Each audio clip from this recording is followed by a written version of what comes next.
नमस्कार। आप देख रहे हैं यूपी तक और मैं हूं आशीष श्रीवास्तव। आज आपके साथ सुर्खियां लेकर आया हूं। इन सुर्खियों में हम चर्चा करेंगे कि आज की महत्वपूर्ण खबरें कौन सी हैं, कौन सी खबर आपके काम की है, कौन सी राजनीति और क्राइम की है। हम पेपर से शुरुआत करते हैं, अखबार से। ये अमर उजाला अखबार है। अगर इसमें हम बात करें तो इस की जो खबर है वो कौन सी महत्वपूर्ण है। खबरें तो वैसे काफ़ी महत्वपूर्ण है। अगर हम इसकी बात करें तो इसमें अमर उजाला ने एक फ्रंट पेज पर एक खबर लगाई है जिसमें कहा गया है कि महिला नायब तहसीलदार से अभद्रता और एसपी पर एफआईआर, यानी कि जो एसपी रैंक के अधिकारी है, एसीपी, उस पर एफआईआर तक कर दी गई। और ये मामला तब हुआ जब लखनऊ में ही एक ज़मीन के मामले पर महिला नायब तहसीलदार वहां पहुंची थी और जिसके बाद जब वहां पर पुलिस एसीपी पहुंचते हैं तो उनसे कहा सुनी होती है, यहां तक बंधक बनाने का, गाड़ी में बैठाने तक का आरोप लगता है। तो ये खबर प्रमुखता से अमर उजाला ने दिखाई है। दूसरा, अगर हम बात करें तो इसी खबर पर आगे बढ़ते हैं तो सबसे बड़ी जो खबर हम अब आज डिस्कस करेंगे, उत्तर प्रदेश में जिस तरीके से पाकिस्तान और हिंदुस्तान के बीच टेंशन हुई, इसके बाद आतंकी हमले की साजिश का ताना बाना बुन रहा था जासूस शहजाद। मुरादाबाद से जो गिरफ्तार किया गया है आईएसआई जासूस शहजाद, वो आप सोचिए कि एक ताना बाना बुन रहा था कि आतंकी हमला करना है, इस तरीके की पूरी स्ट्रैटेजी बना रहा था, जिसको एटीएफ ने गिरफ्तार कर लिया है और उससे कई अहम जानकारी ली जा रही है। वो पाकिस्तान जाता था, कॉस्मेटिक सामान इधर से उधर लाता था पाकिस्तान से, और उसको यहाँ पर जब ट्रेस किया गया एटीएस के द्वारा तब उसको गिरफ्तार कर लिया गया। तो ये तो साफ है कि सोचिए कि भारत में रहने वाला व्यक्ति किस तरीके से आईएसआई और पाकिस्तान के लिए काम कर रहा है। इस तरीके की खबर को प्रमुखता से अखबार ने दिखाया है, जिसको हमने इसमें देखा है।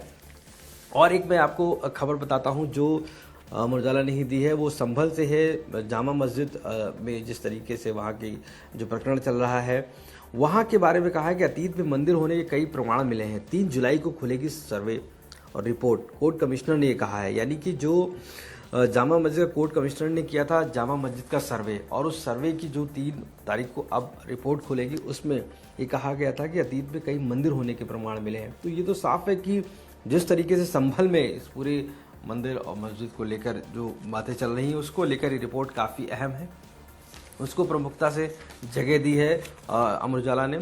अगर दूसरी जगह हम बात करें राजनीतिक रूप से, तो आपने देख रहे होंगे कि कुछ दिनों से सोशल मीडिया पर समाजवादी पार्टी की तरफ से कटाक्ष किए जा रहे हैं डेप्यूटी सीएम ब्रजेश पाठक को लेकर, और कहीं ना कहीं इसी को लेकर फिर आज एक इस पे दिया हुआ है कोटेशन, जिसमें कहा गया दूसरों पर कीचड़ उछाल रहे हैं स्वास्थ्य मंत्री।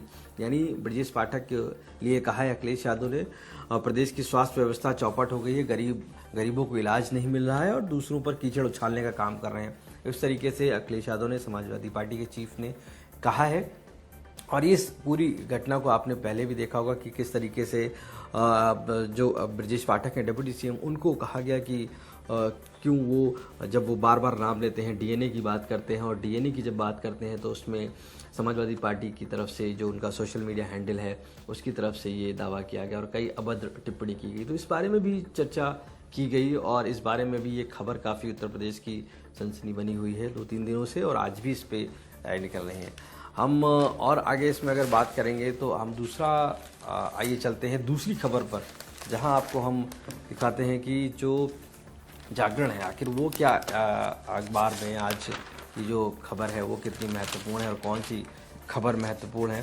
तो इसमें अगर हम जाएंगे तो सबसे पहले हम आपको दिखाते हैं, आपने एक खबर देखी होगी जालौन की, जहाँ पर एक डॉक्टर सिगरेट पिलाता है बच्चे को, मासूम को सिखा रहा होता है। तो उसमें खबर दिया है कि मासूम को सिगरेट पीना सिखाने वाले डॉक्टर को निलंबित कर दिया गया है।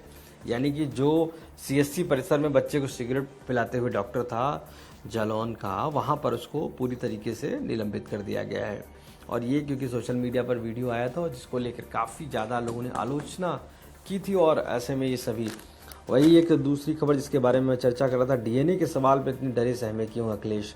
ये ब्रजेश पाठक ने कहा है, क्योंकि ये जो मैंने कहा ना डीएनए को लेकर जो बातें चल रही थी उसी को लेकर फिर आज ये कहा है ब्रजेश पाठक जो डेप्यूटी सीएम है उत्तर प्रदेश के, कि डीएनए को लेकर क्यों इस तरीके की बात कर रहे हैं। यानी कि वो डरे सहमे क्यों है, अगर डीएनए पे कोई बात होती है तो वो क्यों फिर नहीं इस बात को आगे रखते हैं और इस तरीके से अभद्र टिप्पणी क्यों करते हैं। तो ये विवाद जो है क्योंकि उत्तर प्रदेश में इस समय बना हुआ है, जिसमें समाजवादी पार्टी के चीफ अखिलेश यादव और ब्रजेश पाठक जो उत्तर प्रदेश के डेप्यूटी सीएम उनके बीच में। तो इस तरीके की खबरों की जगह दी है दैनिक जागरण ने। और इसमें अगर हम क्राइम से जुड़ी एक खबर आपको बताते हैं जिसमें साफ तौर से दिया हुआ कि रिश्ते फिर तार तार, भाई पर चाकू से के 20 वार। यानी कि शराब के नशे में विवाद हुआ था, गर्दन से लेकर सीने तक 20 वार किए। ये गोमती नगर विरामखंड की घटना है, लखनऊ के ही, और वहाँ पर इस तरीके की घटना सामने आई थी जिसमें मार डाला गया था। तो ये पूरी कहानी गोमती नगर विरामखंड के परिवार ने कई बार कहा, समझाने पर भी नहीं माना। तो ये शराब के नशे में परिवार वालों ने से मारपीट कर रहा था मृतक और विरोध में हत्या कर दी। तो कभी कभी शराब के नशे में जिस तरीके से लोगों का मानसिक संतुलन बिगड़ जाता है और उसके बाद इस तरीके की बड़े क्राइम हो जाते हैं, जिससे कभी ना कभी ये भी कहता है कि शराब पीने से कितना नुकसान है, ये भी चीज़ें देखी जाती हैं। तो ये खबर की प्रमुखता से जगह दी है। और अगर हम आप देखें कि किस तरीके से आगे और बढ़ते हैं तो इसमें अयोध्या में पुलिस मुठभेड़ में 1 लाख का इनामी जो है उस बदमाश को मुठभेड़ में मार गिराया गया है। अयोध्या बहराइच बस्ती में पूरे हत्या और लूट के करीब 53 मुकदमे दर्ज थे और उसी में सोनू उर्फ भुर्रे ये जो है इसको मार गिराया है। और साफ तौर से ये क्योंकि काफ़ी ज़्यादा इसके ऊपर मुकदमे दर्ज थे और पुलिस जिस तरीके से इनकाउंटर पॉलिसी के लिए काम कर रही है यहाँ पर उत्तर प्रदेश की सरकार, तो वहाँ पर भी इस इनकाउंटर किया गया। तो इस इनकाउंटर के तहत मारा गया है पुलिस मुठभेड़ में 1 लाख के इनामी को। और दूसरी खबर की तरफ बढ़ते हैं। सबसे एक महत्वपूर्ण खबर मैं आपको बताता हूँ जिसमें उत्तर प्रदेश से जुड़ी है और जासूस ज्योति मल्होत्रा से जुड़ी हुई है। आपको बताएं कि जिस तरीके से यूट्यूबर ज्योति मल्होत्रा पर जासूसी के मामले सामने आए, जासूसी कर रही थी, इस तरीके के पाकिस्तान को सूचनाएं भेज रही थी। प्राण प्रतिष्ठा से पूर्व अयोध्या धाम आई थी ज्योति मल्होत्रा। तो सोचिए कि काशी विश्वनाथ धाम के घाटों के वीडियो भी बनाए थे यूट्यूबर ने, ज्योति मल्होत्रा ने। वाराणसी भी गई थी, अयोध्या भी गई थी और वहाँ पे कई सारे वीडियो बनाए और उनको अपलोड किया, इंटरनेट मीडिया पे उसको भेजा। राम मंदिर सहित अन्य प्रमुख स्थानों के बारे में जानकारी साझा करती दिखाई पड़ रही थी। तो इस वीडियो पे 17 जनवरी को अपलोड किया गया था, सोचिए कि आप। और इसके बाद 22 जनवरी को भव्य राम मंदिर के प्राण प्रतिष्ठा महोत्सव आयोजित किया गया था। तो इस तरीके से करीब 32 सेकंड के इस वीडियो में ज्योति माथे पर राम तिलक लगाकर और इस तरीके के वीडियो अपलोड किए, जो काफ़ी संवेदनशील है कि भारत की जो जिस तरीके से प्राण प्रतिष्ठा हुई राम मंदिर की और उसके फ़ोटो वीडियो अपलोड करना, आप जासूसी में सामने ना माना। तो क्या सूचनाएं यहाँ से दी हैं, इंटेलिजेंस उसकी भी जानकारी कर रही है। और कहीं ना कहीं ज्योति मल्होत्रा के और भी जो वीडियोस बने, जो जानकारी शेयर की उसके, तो महत्वपूर्ण हो जाता है क्योंकि उत्तर प्रदेश में काशी विश्वनाथ मंदिर है और दूसरा प्राण प्रतिष्ठा के लिए राम मंदिर यहाँ पर है। तो उसकी अगर सूचनाएं शेयर कर रही थी, यानी कि ये बड़ा संवेदनशील मौका और प्रकरण है। गोरखपुर जा रही वंदे भारत एक्सप्रेस पत्थरबाजी, बाल बाल बचे गार्ड, ये खबर को प्रमुखता से दिखाया है दैनिक जागरण में। और ट्रेनों पर पत्थरबाजी की घटनाओं पर अंकुश नहीं लग रहा है, क्योंकि साफ तौर से हमने देखा है कि गोरखपुर जा रही वंदे भारत ट्रेन जो एक्सप्रेस है वो पत्थरबाजी इस पर कर दी गई है। हालांकि पुलिस इन पे अब जांच कर रही है और लोगों को इसमें अरेस्ट भी कर रही जो लोग हैं। तो इस खबर को प्रमुखता से दिखाया है जागरण ने भी। तो ये खबरें प्रमुखता से दिखाई गई। भारत टाइम्स पर अगर हम देख लेते हैं, क्योंकि ये सरसरी नज़र डाल लेते हैं, तो उसमें हम पाएंगे कि बहुत से महत्वपूर्ण हेडलाइंस है। देश की वक्फ कानून को चुनौती पर सुप्रीम कोर्ट बोला, ठोस तथ्य पेश करने होंगे। इस तरीके से जो नेशनल खबर है वो है सेना के आतंकी ठिकानों की सटीक सर्जरी की राजनाथ ने, क्योंकि राजनाथ लखनऊ में मौजूद थे और उत्तर प्रदेश की राजधानी में, और पहली बार आए थे जब ये ऑपरेशन सिंदूर हुआ उसके बाद आए थे। तो उन्होंने यहाँ पर कहा है कि सेना ने आतंकी ठिकानों की सटीक सर्जरी की है, राजनाथ जी बोला है।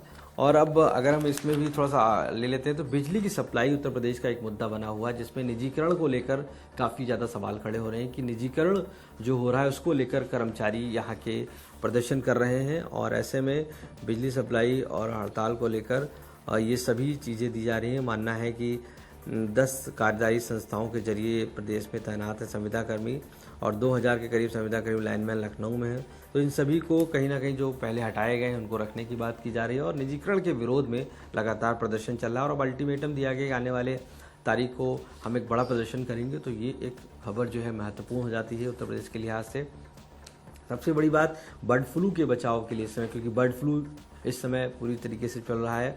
जू में पक्षियों को मल्टीविटामिन दिया जा रहा है, जू को बंद किया गया है, सैनिटाइज किए जा रहे हैं वन्य जीव। तो ये क्योंकि कानपुर में भी जू है और लखनऊ में भी जू है, तो इन दोनों को भी पूरी तरीके से कानपुर पढ़ाई उद्यान को एवियन इन्फ्लुएंजा H5 यानी बर्ड फ्लू की पुष्टि के बाद किया गया है और वहाँ पर भी बंद किया गया था। 27 मई तक दर्शकों के लिए बंद है ये, लेकिन उनको पूरी तरीके से अब मल्टीविटामिन दिया जा रहा है जिससे कि इससे निकला जा सके। तो ये खबर है। और एक अगर मैं आपको इंटरनेट यूज़ करते हैं तो उसके लिए एक महत्वपूर्ण खबर मैं आपको बताना चाहूँगा कि बुजुर्ग दंपत्ति जो 33 लाख रुपए की चपत लगा दी, बैंककर्मी बन APK फाइल भेजकर किया खेल। आप सोचिए कि अगर बुजुर्ग दंपत्ति हैं और वो इस तरीके से APK फाइल भेजी और उनसे पासवर्ड ले लेते हैं, तो इस तरीके की खबर आई है जिसमें 33 लाख रुपए जो साइबर फ्रॉड करके उनके निकाल लिए गए। तो इस तरीके से भी अलर्ट रहने की ज़रूरत है कि अगर कभी कोई OTP या इस तरीके का आता है तो घर में लोग हैं वो आपसे डिस्कस करें, कभी इस तरीके से शेयर ना करें।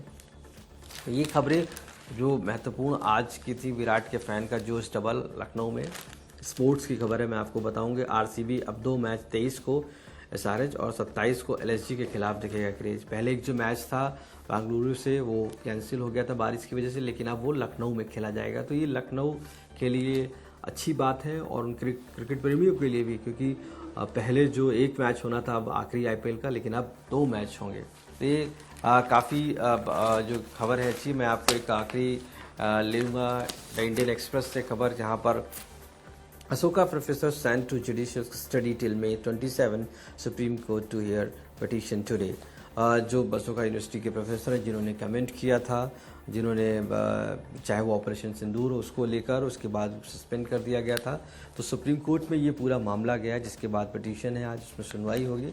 इस तरीके की खबर को इंडियन एक्सप्रेस ने जगह दी है और सबसे टीम्स फैन आउट और तरीके की खबरें भी इसमें दी गई हैं। लेकिन साफ तौर से जो एक और खबर, modernisation of police force must be internal security. तो इसको भी पुलिस ने प्रोजेक्ट के बारे में 724 जो करोड़ का कासगंज में किया है उसके बारे में बताया गया है। तो ये सारी खबरें जो काफ़ी महत्वपूर्ण हैं उत्तर प्रदेश के लिहाज से और महत्वपूर्ण हैं लखनऊ के लिहाज से, जिससे हमने आज आपको रूबरू कराया।